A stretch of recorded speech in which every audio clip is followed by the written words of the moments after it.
అయ్యా తమరు రాజకుమార్ నమలేరా? అవునండి. Welcome to my great hero. Welcome welcome వీరా సకల కళాధర ఘన స్వాగతం. నేను ఇప్పుడు ఈ కాలేజీకి వచ్చింది స్టూడెంట్స్ కి తెలుగు పాఠాలు చెప్పడం కోసం. నిజమే, మరి యు ఆర్ రైట్. ఇక్కడికి పాఠాలు చెప్పడానికి వస్తున్నారు అంటే ప్రాణాలకు తగ్గించిన వీరులైనా అయి ఉండాలి, లేకపోతే జీవితం మీద దృష్టి పెట్టిన జీవులైనా అయి ఉండాలి. ఇంతకు మీరు ఏ టైపు? నేను ఏ టైపో మీకు ముందు ముందు తెలుస్తుంది. ఇంతకీ మీరంతా ఏ టైపో? ఏ విద్యార్థి ఏ టైప్ లో మమ్మల్ని ఫుట్బాల్ ఆడుకుంటాడో ఆ టైపులో గోల్ అవుతూ ఉంటాం. ఏంటండి ఏ మాత్రం డిసిప్లిన్ లేకుండా? తినబోతు లోతు తినబోతు రుచి అడగడం ఎందుకండి? పదండి ప్రధాన అధ్యాపకుల వారి దగ్గరికి. May I come in sir?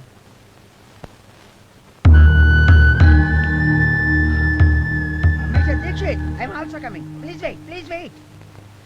Come in. నమస్కారం sir. Namaskar. Good morning, sir. Good morning. Good morning. Rajkumar.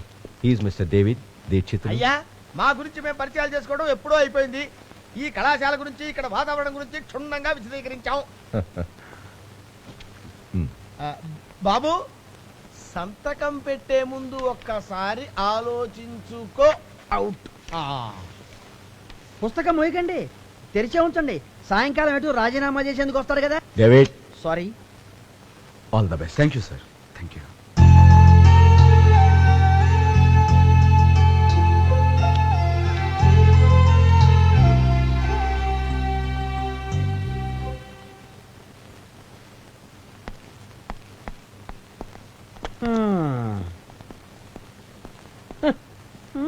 కమాన్.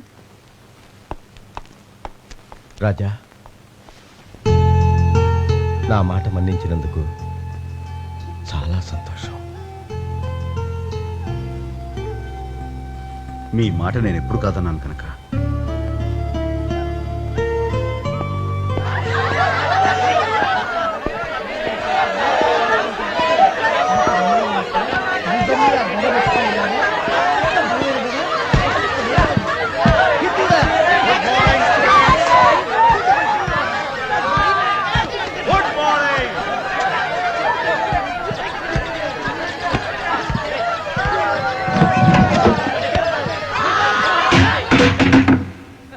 Good morning, everyone. Hi Uttej. Good. Very good. Students అంటే ఇలా ఉండాలి. I like it. I appreciate. ఇంతకీ తమరు ఎందుకు వచ్చారు? హియర్ Well, మా students Telugu పాఠాలు చెప్పమని మన ప్రిన్సిపల్ గారు నన్ను ఈ గదిలోకి తోశారు. వచ్చాను. That's it.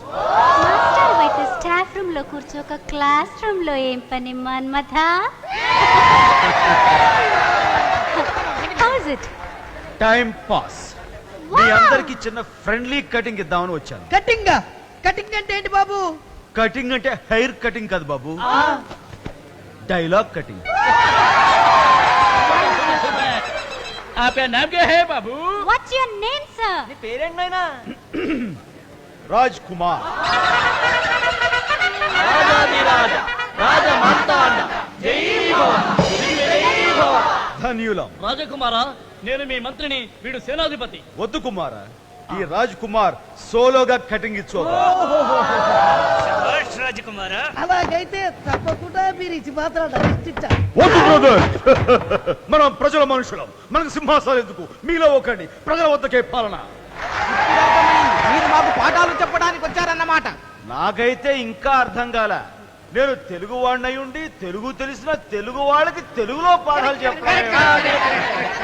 తెలుగులో పుట్టి తెలుగులో పెరిగి తెలుగులో అరుచుకుని తెలుగులో గరుచుకుని అసలైన సిసలైన తెలుగులో స్వచ్ఛమైన తెలుగులో బూతులు రచించే మహాకవులు మీరు. మీకు నేను తెలుగు నేర్పడం ఏంటి? తెలుగు తక్కువ? అసలు లైఫ్ లో మీరు నేర్చుకునే ఎక్స్ట్రా తెలుగు ఎందుకని ఉపయోగపడుతుందో చెప్పండి. రేపు పొద్దున మీలో ఎవరైనా సరే లాయర్ అయ్యారనుకోండి, ఈ లఘువులు గురువులు మీకేమైనా లాభిస్తాయా? ఏ డాక్టర్లో ఏ మీకు ఈ బహువ్రీహి సమాసం ఏ రోగానికైనా సరే ఉపయోగపడుతుందా? అలాగే ఇంజనీర్ అయ్యే మీకు ఈ గురుసందులు సవర్దీర్ఘ సందులు ఏ సందులకు ఉపయోగపడతాయి చెప్పండి. ఆ అస్తమయోన్ముఖ భానుబింబ సంచారాగా కింద చటాపాడి ఆమె ముఖముల కుంకుమ రేఖలు దిద్దుచున్నట్టున్నది. చిరుగాలి తరగల తాగిడి చేయి నైన సంచలనం వల్ల కించిత్ భయ సమానమైతే నర్తకి నేత్తల చలమును పోలి ఉన్నవి కదా సుందరి అని ఏ అమ్మాయితోనైనా ఈ స్టైల్లో లవ్ కటింగ్ ఇచ్చామనుకోండి, వెంటనే రివర్స్ లో మెంటల్ అని అనిపించుకో డేంజర్. సో డియర్ స్టూడెంట్స్, నన్ను అడిగితే ఈ తెలుగు అంతగా ఉపయోగపడదని నా ఉద్దేశం. మరి మీరే ఉంటారు? కాకపోతే తెలుగు పాఠాలు చెప్పమని నాకు జీతం ఇస్తున్నారు కాబట్టి, తెలుగు నేర్పండి మాస్టర్ అంటే మీరు ఫీజు కడుతున్నారు కాబట్టి, కాలేజీకి వస్తున్నారు కాబట్టి, క్లాసుల్లో కూర్చుంటున్నారు కాబట్టి, మీ ఎదురుగా నేను ఇలా ఉండాలి కాబట్టి, వారానికి 5 క్లాసుల్లో ఓ 2 క్లాసులు ఏదో మొక్కుబడిగా తెలుగు అలా లాగించేద్దాం. మిగతా 3 క్లాసుల్లో మనం ఇదే స్టైల్లో రెచ్చిపోయి వీర కటికి ఇచ్చేసుకుందాం.